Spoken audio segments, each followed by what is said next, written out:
Hello friends, स्वागत है आप सबका स्मार्ट स्टडी 9.2 के में। मैं सोवनी स्वागत करती हूँ आप सबका आपके अपने इस चैनल में।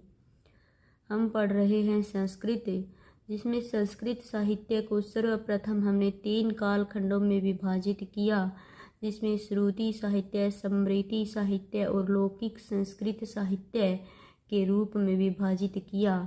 श्रुति साहित्य में वैदिक संहिता, ब्राह्मण, आरण्यक और उपनिषद थे, जिनका विभाजन भी हमने अच्छी प्रकार से देख लिया है, पढ़ लिया है।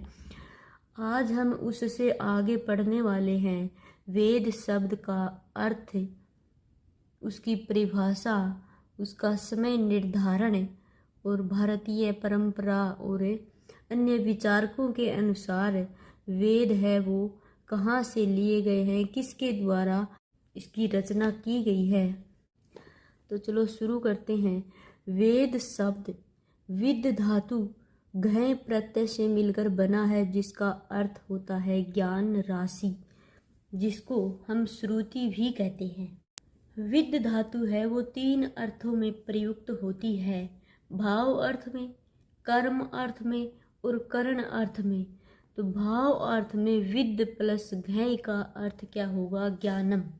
यानी विद धातु का अर्थ होता है ज्ञान, जानना। तो भाव अर्थ में उसका अर्थ होगा ज्ञानम, कर्म अर्थ में होगा ज्ञान का विषय और करण अर्थ में होगा ज्ञान प्राप्त करने का साधन।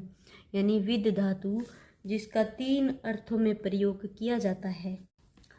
स्वामी दयानंद सरस्वती के अनुसार वेद शब्द की निष्पत्ति है वो 4 धातुओं से होती है, जिसमें विद ज्ञाने यानी विदन्ति जानन्ति, विद सत्तायाम विद्यन्ते भवन्ति, यानी जिस पदार्थ की भी सत्ता या अस्तित्व सृष्टि में विद्यमान है। विद लरि लाभे विदन्ते लभन्ते, वेद में अलाभकारी, अपकारी और नकारात्मक ज्ञान सर्वथा नहीं होते हैं।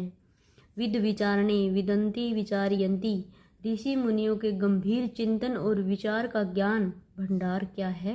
वेद है। यानी स्वामी दयानंद सरस्वती के अनुसार इन 4 धातुओं से वेद शब्द की निष्पत्ति है वो पूर्ण होती है।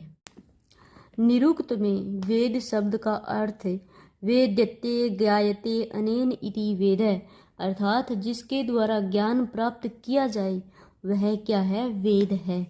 और परंपरागत भारतीय विचारधारा में वेद को अपौरुषेय, यानी यह पुरुषों के द्वारा रचित नहीं है, अपौरुषेय वाक्यम वेद माना गया है।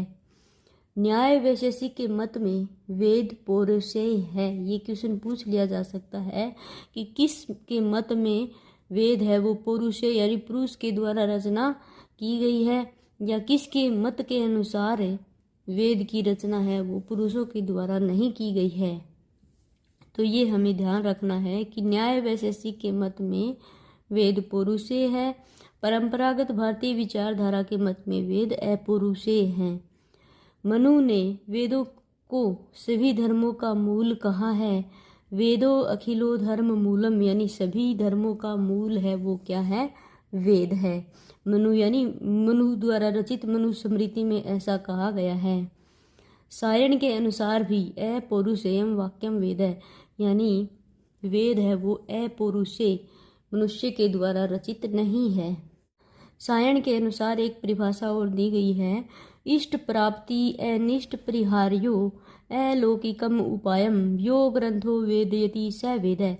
यानी संसार में जो ग्रंथ इष्ट की प्राप्ति के लिए और अनिष्ट निवारण के लिए अलौकिक उपायों का मार्गदर्शन है।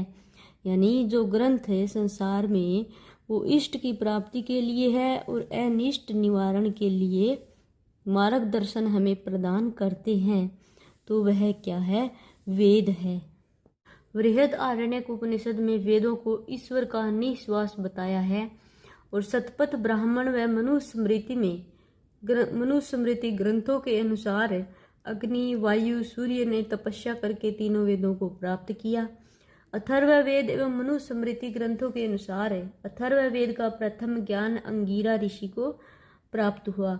यानी शतपथ ब्राह्मण और मनुस्मृति के अनुसार अग्नि, वायु और सूर्य ने तपस्या करके वे 3 वेदों को प्राप्त किया। 3 यानी प्राथमिक 3 वेद, ऋग, यजु और साम। और चौथा वेद है अथर्ववेद, जिसका प्रथम ज्ञान अंगिरा ऋषि को प्राप्त हुआ, ऐसा अथर्ववेद और मनुस्मृति ग्रंथ के अनुसार माना जाता है। इस प्रकार चारों वेदों का सर्वप्रथम ज्ञान है कि ऋग्वेद का ज्ञान अग्नि ने प्राप्त किया, यजुर्वेद का ज्ञान वायु ने प्राप्त किया, सामवेद का ज्ञान सूर्य ने प्राप्त किया और अथर्ववेद का ज्ञान अंगिरा ऋषि ने प्राप्त किया। वेद के पर्यायवाची शब्द है श्रुति, निगम, ब्रह्म, आमनाय, त्रयी। मंत्र भाग और ब्राह्मण भाग दोनों की सम्मिलित संज्ञा को क्या कहते हैं? वेद कहते हैं। वेद त्रयी, ऋक, यजु, साम, इन तीनों के सम्मिलित रूप को क्या कहते हैं? वेद त्रयी कहते हैं। यानी शुरुआत में इन 3 वेदों की रचना ही हुई थी, जिनको वेद त्रयी कहते हैं, जिनमें ऋक, यजु, साम। क्वेश्चन बन सकता है कि वेद त्रयी में कौन सा वेद शामिल है या कौन सा वेद शामिल नहीं है। तो ऋक, यजु और साम वेद, ये तीनों वेद वेद त्रयी में शामिल है। स्तुति परक मंत्रों के समूह को ऋक संहिता कहते हैं। याजकीय मंत्रों के समूह को यजु संहिता, गायन परक मंत्राणाम समूह को सामन संहिता और विविध विघ्न विनाशक विचारिक मंत्रों के संग्रह को अथर्व संहिता कहते हैं। यहाँ से क्वेश्चन बन सकता है इसमें से असम्मिलित कौन सा है, सही कौन सा नहीं है। वेदों में स्वर 3 होते हैं, उदात, अनुदात और स्वरित। वेदों में लेट लकार का प्रयोग किया जाता है, जो 5वां लकार है। सिर्फ 5वें लकार का प्रयोग सिर्फ वेदों में ही किया गया है, लेट लकार, जिसको पंचम लकार भी कहते हैं। इस प्रकार वेद शब्द की व्युत्पत्ति और विभिन्न मतों के अनुसार वेद शब्द का अर्थ है वो हमने अच्छी प्रकार से जान लिया है। अगले वीडियो में हम पढ़ने वाले हैं वेद मंत्र की विकृति और प्रकृति भेद से पद पाठ। इससे संबंधित कोई क्वेश्चन हो तो कमेंट बॉक्स में ज़रूर पूछें। धन्यवाद।